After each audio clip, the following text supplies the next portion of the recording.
Star Wars was once the peak of sci-fi and just movies in general, but as time has passed, the newer movies and overall hype for Star Wars has died down. My question is, can Star Wars come back to the mainstream? The first Star Wars, or Star Wars 4, A New Hope, was made in 1977 by George Lucas. The first Star Wars film was not just a new and interesting story, but a pioneer in visual effects at the time. It was also one of the first big blockbuster films with its massive worldwide box office earnings of $775 million. The next two films, Empire Strikes Back and Return of the Jedi, were massive films that were also praised for the storytelling and further innovations of technologies used. This by many is considered to be the golden age of Star Wars, even though it's so old now. Then, almost 20 years later, the start of the new prequel trilogy was released. Star Wars Episode 1, The Phantom Menace, was released in 1999, and for a lot of people, this is where the downfall of Star Wars starts. The prequels were successful money-wise, so I won't dive into that. Not a single one of these movies lost any money. The Phantom Menace, adjusted for inflation, made around $1 billion. The acting, though, the writing, and some of the CGI was just pretty bad, and it was definitely a conflicting time period because some swear by these movies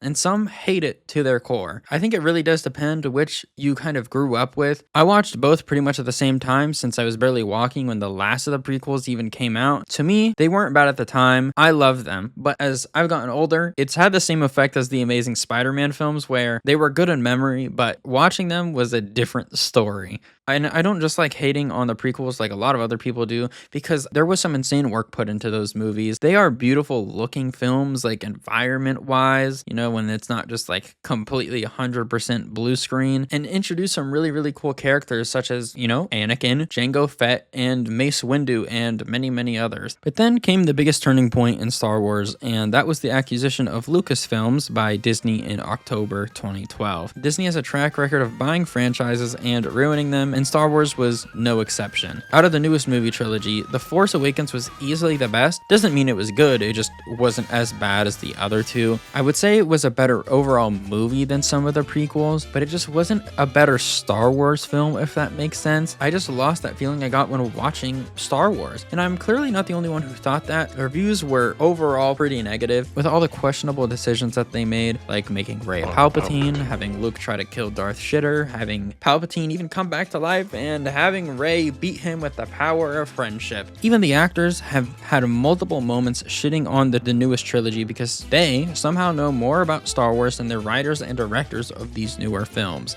They fly now. He forgot. But what if that was the first time they used them? They've been using them since the Clone Wars. One of the more recent Star Wars projects was the Book of Boba Fett. It was one of the worst Star Wars things I've ever watched. It's not because it was just like miserable to watch. It's mainly because I had high expectations of this series, and going into it, watching it, I was pretty disappointed. The Obi-Wan show kind of has these same problems where it was just disappointing, and I personally clocked out of Star Wars after that. I canceled my Disney Plus subscription. I know The Acolyte stole the last place crown a little while after that, and not even movie or show related, Star Wars Outlaws was one of the worst games that came out last year. But where can we even go from here? I've talked a lot about the negative of Star Wars over the years, especially with Disney, but there is still some very good Star Wars content that is released. The Clone Wars animated series is actually what made me want to make this video. I've been wanting to go back and watch it, and I have been watching it, and it just made me realize how good this show was. In my opinion, the Clone Wars is the best of Star Wars we have ever gotten. It has done more for Star Wars than any other show, and yes, I think most of that is because of how long it is and that it is a show. It's not perfect, mainly in the early episodes, but it's a really good entry into the Star Wars world. Shows like The Mandalorian were starting to get the general public back into Star Wars, and I think that was going to be the start, but then Rise of Skywalker came out that same year and kind of took us back down, along with COVID also happening. The Bad Batch was also another new series that I thought was very good, and it was still made by Disney.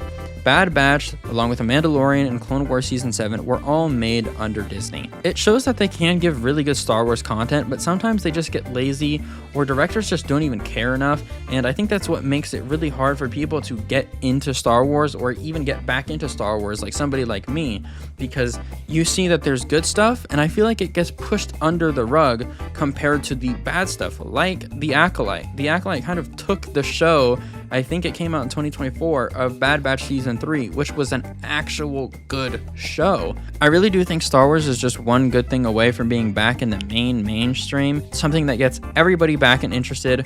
Once we get one good thing that everybody likes, maybe it could be the start of Star Wars just consistently being good again. And I do think that Disney is trying to push away Star Wars as hype dies down and they make less money from Star Wars and are moving more towards Marvel. There has been a lot more Marvel content that is released in the past years compared to Star Wars, just because it is making more money, which is honestly sad.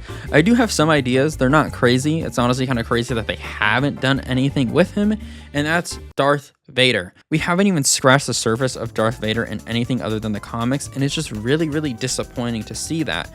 A show or even game would be sick, and if good, would bring millions of people back into Star Wars. Andor Season 2 just got its trailer though, and I heard Season 1 was really good, so maybe this will be the start, but that's not up to me or you. All we can do now is hope that Disney doesn't forget about Star Wars and still tries to make bigger and better content. And with that, I hope you all enjoyed. Peace.